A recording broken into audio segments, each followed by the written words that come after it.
முதல்ல அவங்கள வெளியே அனுப்புங்க. இல்லைன்னா நான் உங்களையும் வேற மாதிரி பார்க்க வேண்டி வரும். நியாயம் கேட்கறதுக்கு வேற ஆளை பார்க்க வேண்டி வரும். இங்க பாருங்க, இனிமேல் அவன் எனக்கு பிள்ளை இல்ல, ஜென்ம விரோதி. விருந்தோட அவளுக்கு ஒரு முடிவு கட்டுறேன். சரி, வளர்மதி உனக்கு சப்போர்ட்டா இருக்காளா? நான் கிழிச்ச கோட்டை தாண்ட மாட்டேன் பாவ. அந்த சண்முகமே பிரச்சனை பண்ணுவானே, அந்த ஆள் ஏதோ வெளியூர் போயிருக்காராம். வரத்துக்கு 2-3 வாரம் ஆகும்னு சொன்னாங்க. ரொம்ப நல்லதா போச்சு. அப்ப இந்த கேப்ல பரணாம கீதா கல்யாணத்தை நல்லபடியா முடிச்சிட வேண்டியதா. உன் வாழ்க்கைய பத்தி நீ நல்லா உணரணும். உனக்காக மட்டும் இல்ல, உன் குழந்தைக்காகவும் தான் சொல்றேன். உன் குழந்தையோட அப்பா சுரேஷ் நாளைக்கு இந்த குழந்தைக்காக அவன்தான் வந்து நிக்கணும். இப்ப ஆனந்திய பாக்குறல்ல நீ?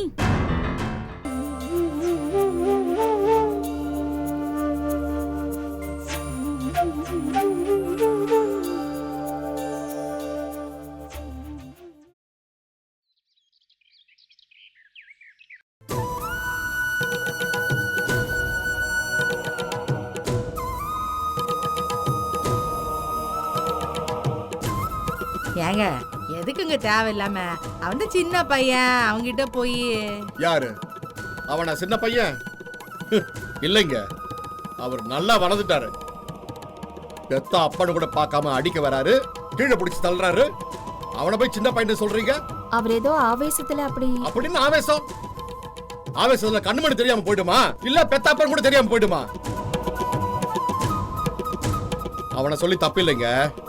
அவனை பெத்து வளர்த்து கஷ்டப்பட்டு இப்ப என்னையே கேவலப்படுத்துற அளவுக்கு கொண்டு வந்துட்ட பாருங்க. என் புத்திய செருப்பால் அடிக்கணும். நன்றி கட்டவன். வாங்க வேண்டியதெல்லாம் வாங்கிட்டு இப்ப எட்டி உதைக்குது.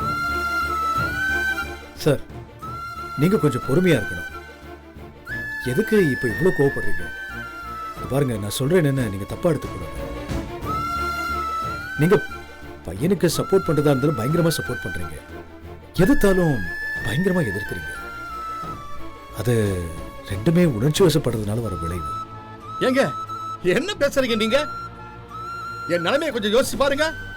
எவ்வளவு கஷ்டப்பட்டு செலவு பண்ணி படிக்க வச்சு அவனை ஃபாரினுக்கு அனுப்பி வச்சிருக்கேன். அப்படிலாம் வளர்த்த பையன் இப்படி நன்றி கட்டத்தனமா நடந்துக்கும் போது எனக்கு கோபம் கூட வரக்கூடாதா? நான் என்ன அவ்வளவு மானக்கட்டா போயிட்டேன்? இத பாருங்க, எப்ப பெத்த படை கீழே தள்ளி விட்டு அடிக்க கை ஓங்குற அளவுக்கு வந்துட்டானோ அப்பவே எனக்கு நல்லா புரிஞ்சு போச்சுங்க. அவனுக்கு பெத்தவங்க மேல கடுகளவு பரிவும் இல்ல, பாசமும் இல்ல. சார், அவசரப்பட்டு எதுவும் என்ன கொஞ்சம் பேச விடுங்க சிவஞானம். நான் அவனை பெத்து வளர்த்ததுக்கு கணக்கு பாக்குறேன்னு எல்லாரும் நினைக்கிறாங்க. எனக்கு அதை பத்தி கொஞ்சம் கூட கவலையே இல்ல. ஆனா அந்த மாதிரி செஞ்சாலாவது அவன் அம்மா அப்பா வலிய உணர்வான்னு நினைச்சேன். ஆனா அவனுக்கு நன்றிங்கிற உணர்ச்சியே இல்ல. அப்படிப்பட்டவனுக்கு நான் எதுக்கு கரிசனம் காட்டணும்? இனிமேல் எல்லாமே கணக்கு தான். நாங்க அவனுக்கு செலவு பண்ண அத்தனை பணத்தையும் அவன் கொடுத்தே ஆகணும். அப்புறம் இன்னொரு விஷயம், முதல்ல அவனை இந்த வீட்டுல இருந்து விரட்டி விடுங்க. நீங்க உங்க தங்கச்சி புருஷங்கிற பாசத்துல இந்த வீட்டை வச்சுக்கிறது நியாயமா கூட இருக்கலாம். ஆனா அவன் இங்க இருக்கிறது சரியில்லை. வெளியே போய் அவனை பழப்ப பார்க்க சொல்லுங்க. அதை விட்டுட்டு இங்கேயே உட்கார வச்சா அது சரியா இருக்காது. நீங்க ஏதோ கோபத்துல பேசுறீங்க. ஆனா உமா எங்களை நம்பி வந்திருக்கா. அவளுக்கு எந்த நல்லதும் நடக்கல, தாம் புருஷன் செட்டில் ஆகலைங்கிற வருத்தம். அவளை போய் நாங்க எப்படி? அவளுக்கு எங்க பக்கத்துல இருந்து ஏதாவது செட்டில்மெண்ட் ஆகுற வரைக்கும் நாங்க அவளை வெளியில போன்னு சொல்ல முடியாது இல்லையா? இன்னமா நீ ஜென்டிமெண்ட் போடலாங்கன்னு பேசின்னு கிடக்குற.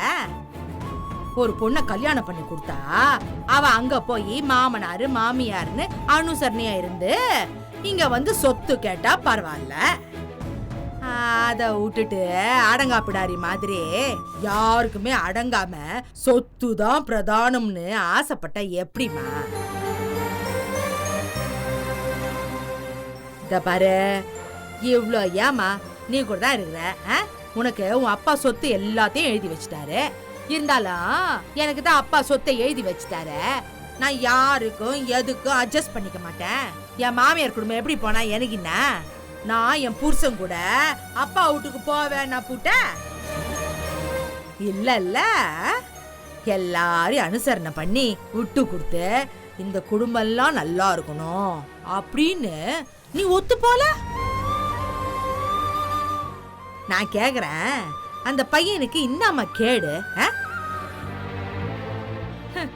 பெத்த அப்பன, அதுவும் இவ்ளோ செஞ்ச அப்பன நன்றி இல்லாம நடந்துக்கிறான்னா அவன் இன்னா புள்ள? எனக்கு தெரிஞ்சு பேசாம அவனை விட்டு வைக்கிறத விட கண்டந்துடமா விட்டு போட்டு போய்கினா கிடக்கலாம். அம்மா, என்னம்மா அவரே கோவத்துல இருக்காரு, நீங்க வேற அவர் கோவத்தை அதிகப்படுத்துற மாதிரி பேசாதீங்க. ஐயா, நான் எதுக்கு மாப்பிள்ள அதிகப்படுத்த போறேன்? நான் உண்மையை தான் பேசுறேன். எல்லாரும் நடந்துக்கிறது தானே பேசுறேன். இந்த பாருங்க, ராங்கிக்காரி இருக்காள சித்ரான்னு எனக்கு ஒரு பொண்ணு, அவ எனக்கு ஒத்து வரல. ஆனா அவ மாமியார் மாமனார் வீட்ட நல்லா தானே இருக்கிறா. ஊர்ல இருக்கிற அயோக்கியங்கள்லயே நம்பர் 1 கேடி யாருன்னா அந்த வீரமணி தான். அந்த குடும்பத்தையே அனுசரிச்சு போறாள அப்படின்னா அவ எவ்வளவு கேடு கட்டவளா இருப்பா? என் பிள்ளைங்கன்றதுக்காகலாம் நான் எதையுமே மூடி மறைக்க மாட்டேன் மாப்பிள்ள. யாரா இருந்தாலும் சரி, மூஞ்சி முன்னாடி பட்டுன்னு உடச்சு போட்டு போயினே கிடப்பேன். அதுதாம்மா தப்பு. இப்படி பட்டுன்னு போட்டு ஒரு வார்த்தை பேசி அவங்க மனசை நோகடிக்கிறீங்க. அத உங்க மனசுல வன்மமா கோவமா மாறிடுது. சின்ன பசங்கம்மா, அவங்கள கொஞ்சம் பொறுமையா தான் டீல் பண்ணணும். போதுங்க, உறவு எழுந்து நான் பட்டதெல்லாம் போதும். எனக்கு என் பையனுக்கு எதுவும் இல்ல. அவன்கிட்ட எனக்கு எதுவும் வேண்டாம்னு சொல்லிட்டு போறதுக்கு எனக்கு 5 நிமிஷம் ஆகாது. நான் பேங்க் மேனேஜரா கம்பீரமா இருந்து விஆர்எஸ் வாங்கிட்டு வெளியே வந்திருக்கேன். இந்த ஊர்ல இருக்க பெரிய பெரிய கோடீஸ்வரனா எங்கிட்ட வந்து லோனுக்காக நிக்கிற அளவுக்கு தான் நான் இருந்திருக்கேன். யார்கிட்டயும் 5 பைசா கேட்டதும் கிடையாது, பல்ல இழிச்சதும் கிடையாது. அப்படியெல்லாம் இருந்தவன் இன்னைக்கு பிள்ளையால அசிங்கப்பட்டு அவமானப்பட்டு நிக்கிறேன்.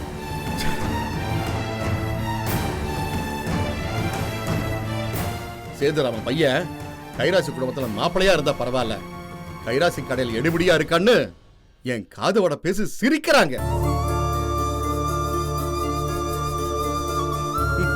ஆனா அந்த அசிங்கத்துக்கெல்லாம் உங்க மாப்பிள்ள கொஞ்சம் கூட கவலைப்படல.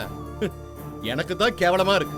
கைராசி கடையில தொழில் கத்துக்கத்தானே வந்தாரு, அதுக்கு ஏன் நீங்க எடுபடியாதுன்னு பேசுறீங்க? ஏங்க, நீங்க உங்க கடையில் எடுபடியா இருந்தா யாரும் ஒண்ணும் சொல்ல போறது இல்ல. ஏன்னா அது உங்க கடை, உங்க வியாபாரம். ஆனா இவன் உங்க வீட்டுக்கு மாப்பிளையா வந்த பையன். முதல்லயே உங்க கடையில வேலை பார்த்திருந்தாலோ இல்ல ஏதாவது ஒரு பொறுப்புல இருந்திருந்தாலோ அது ரொம்ப பெருசா தெரியாது. ஆனா இவன் ஃபாரினுக்கு ஒரு தடவைக்கு 2 தடவை போய் அங்க எதுவும் உருப்படாம இங்க வந்து உங்களுக்கு அடிமையா வேலை செஞ்சா வெளியில என்ன சொல்லுவாங்க? அவனு என்னென்ன செஞ்சு பார்த்தா ஒண்ணு விளங்காம போனதுக்கு அப்புறம் வேற வழி இல்லாம இங்க வந்து எப்படி வேலை பாக்குறான்னு காரி துப்புவாங்க. துப்புவாங்க என்ன துப்புறாங்க.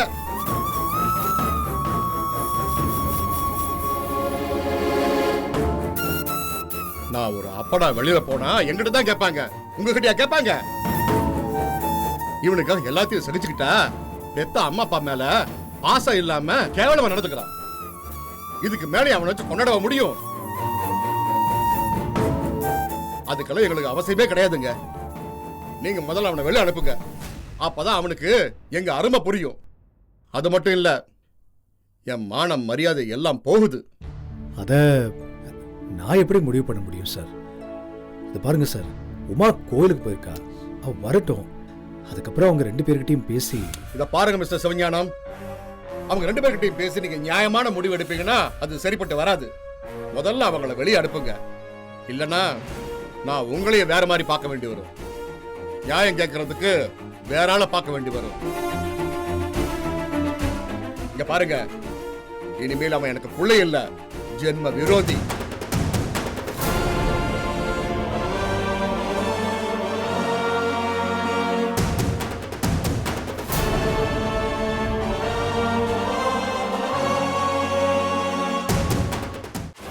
என்னம்மா சொல்ற?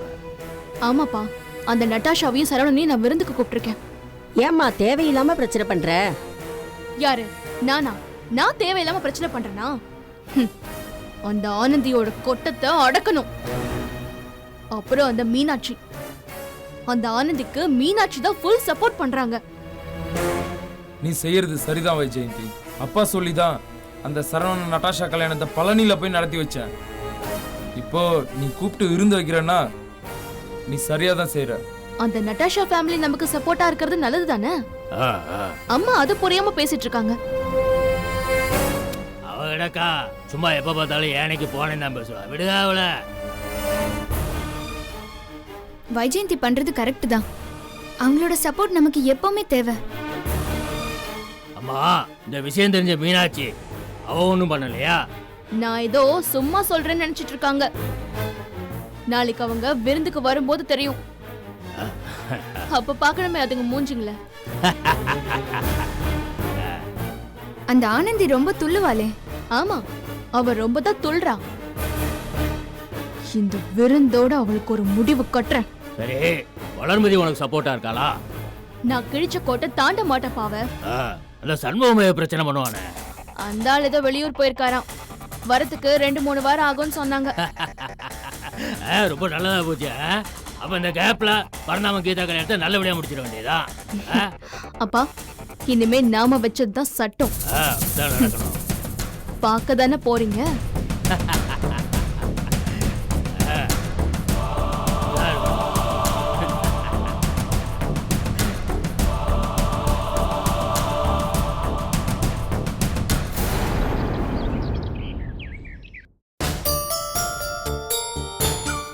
ஏய் கவிதா, இங்க வாயேன். என்னம்மா? ஏடி எங்கடி இந்த ஜப்பான்காரியம் பல்ப் பத்தி ஆளைய காணோம்? ஊட அமைதியா கிடக்குதே. தெரியல. ரெண்டு பேரும் தனித்தனியா சுத்துறாளுங்களா இல்ல ஒன்னா சேர்ந்து சுத்துறாளுங்களானே தெரியலையே. இல்ல, எனக்கு தெரியலம்மா. இந்த உமா புருஷன் என்னடானா இங்கே கிடக்குறான். அவன் அப்ப என்னடானா அடிக்கடி வந்து பிரச்சனை பண்ணின்னு போறான். இந்த உமா எங்க போனான்னு தெரியலையே. தெரியலம்மா, எல்லா பக்கமும் ஒரே கூத்தா நடந்துட்டு இருக்கு. ஒரு பக்கம் அந்த வைஜெயந்தி என்னடானா அவ கூட பிறந்தவன் கல்யாணத்தை வச்சு பிரச்சனை பண்ணிட்டு இருக்கா. இன்னொரு பக்கம் இந்த உமா வேற என்னென்னவோ பண்ணிட்டு இருக்கா. என்ன நடக்குதுன்னு ஒண்ணுமே தெரியலம்மா. சரி சரி, போ போ, போய் வேலைய பாரு. போ போ போ போ. கூட்டு களவாணி வந்துருச்சு. அப்புறம் எல்லாத்தையும் போட்டு கொடுத்துன்னு கிடக்கும். வேற வேலை என்ன இருக்குது இதுக்கு?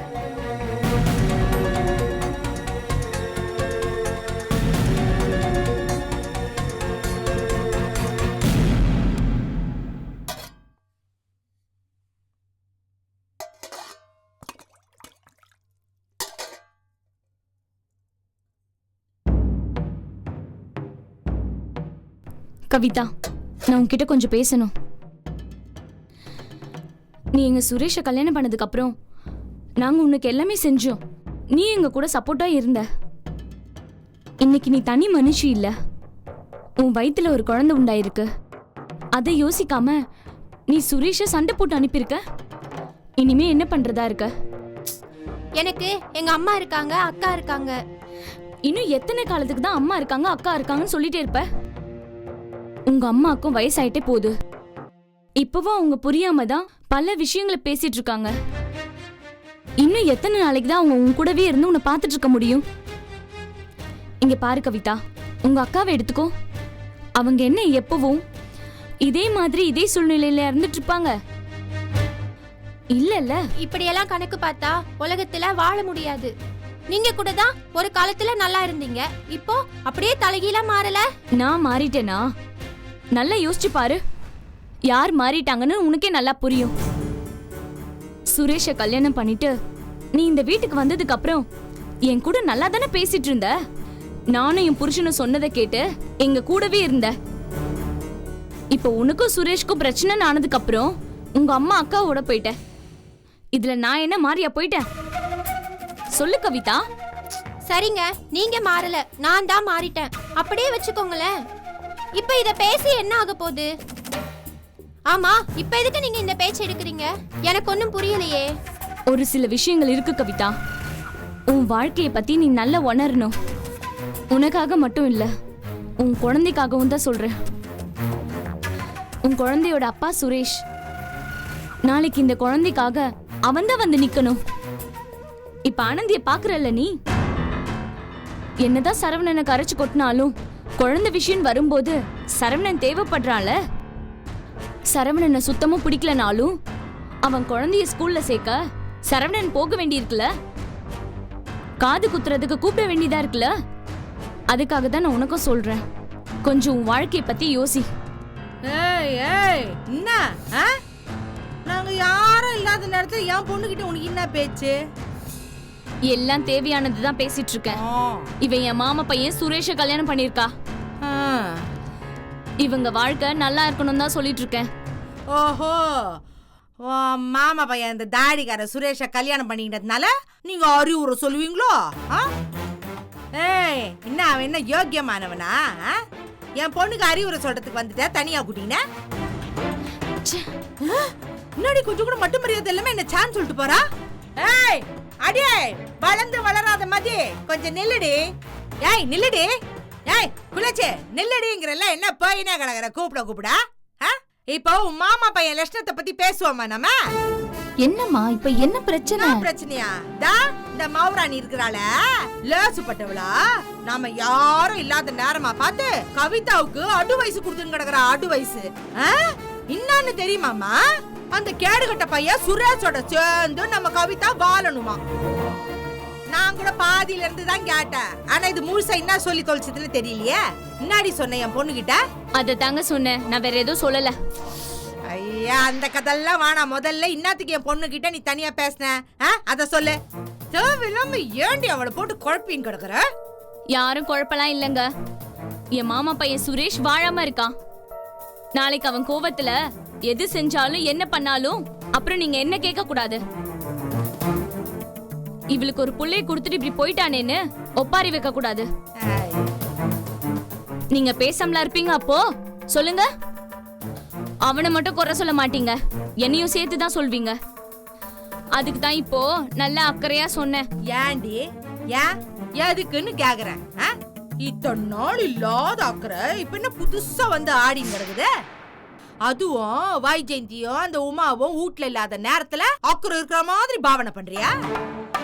ஏய் என்னடி, ஊர் சுத்த போன மவராசிங்க போற போக்குல உங்ககிட்ட சொல்லிட்டு போட்டாளுங்களா அந்த பொண்ணு கவிதாவை நம்ம பக்கம் இழுத்துக்கலாம், அப்ப அந்த பக்கம் ஒரு ஆள் கம்மியான மாதிரி இருக்கும்னு ஐடியா கொடுத்துட்டு போயிருக்காளுங்களா அவளுங்க?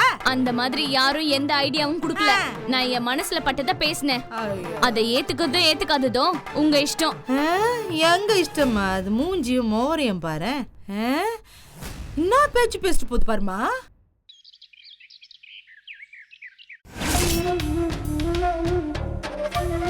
என்னம்மா மீனாட்சி, என்ன யோசனை பண்ணி கிடக்குற? அம்மா, வளர்மதி சொல்றத சாதாரணமான விஷயம்னு ஒதுக்கிட முடியாது.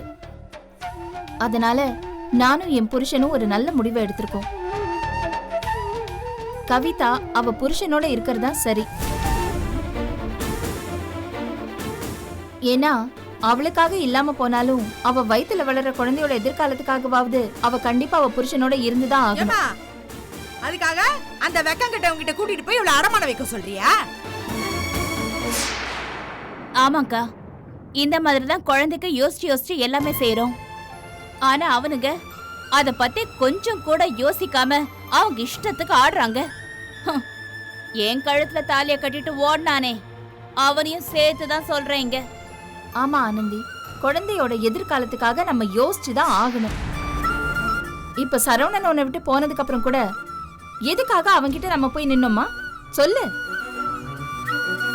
அவனை காது குத்துக்கு எதுக்கு கூப்பிட்டோம்? ஸ்கூலுக்கு வரணும்னு எதுக்கு அவன் கால்ல போய் விழுந்தோம்?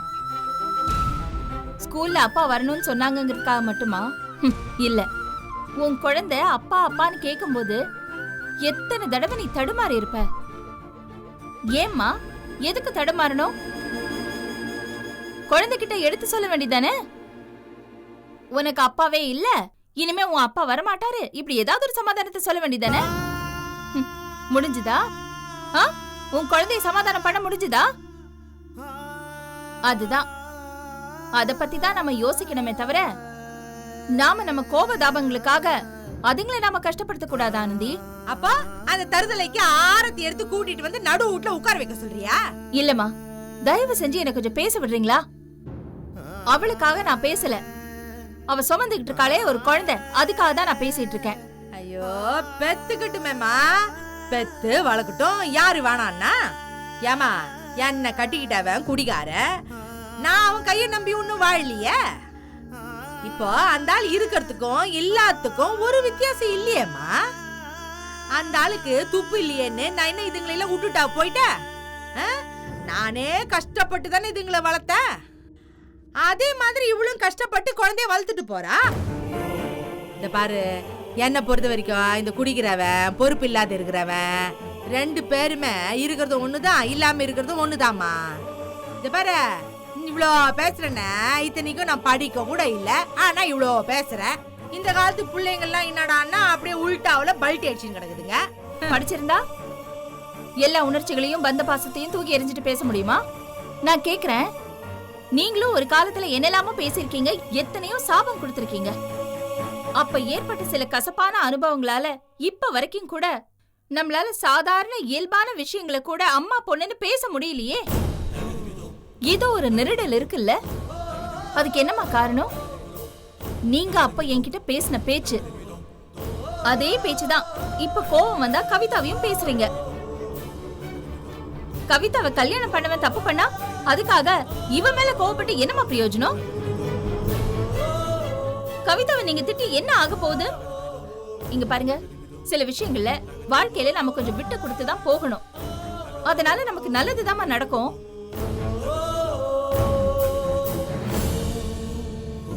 உலகத்துல குறையே இல்லாத பரமாத்மான்னு யாருமே கிடையாது. அதுக்காக அவங்க தப்பையே கண்டுபிடிச்சு தொங்கிட்டு இருந்தோம்னா எதுவுமே நடக்க போறது கிடையாது. இப்ப என்னம்மா சொல்ல வர நீ? இந்த குழந்தைக்காக இவ போய் அவங்க கூட வாழணுங்கிறியா? அப்படி என்னம்மா அவசியம்? இந்த பாரு, அதுக்கு பதிலா இவ வயித்துல வளர குழந்தைய பேசாம அழிச்சிட்டு போலாமா?